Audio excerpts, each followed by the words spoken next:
Xumar baxışın qurbanı oldum. Ovladı qəlbimi, aldı əlimdən. Dəli tək mən ona elə vuruldum.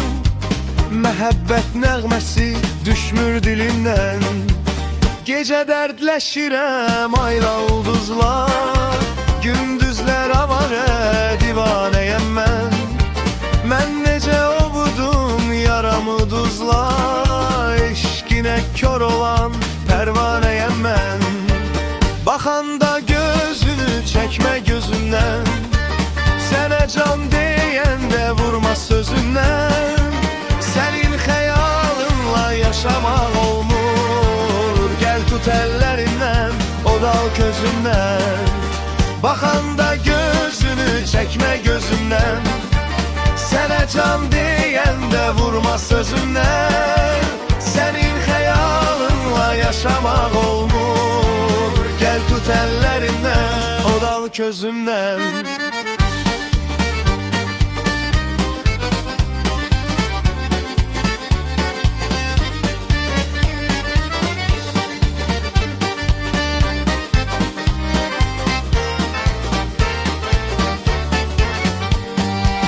Mən sənin sevdana düçar olandan.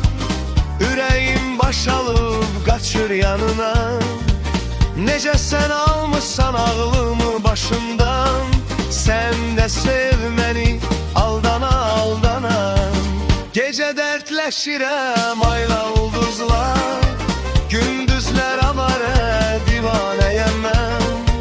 Mən necə ovudum yaramı duzla. Eşqinə kör olan pərvanəyəm mən.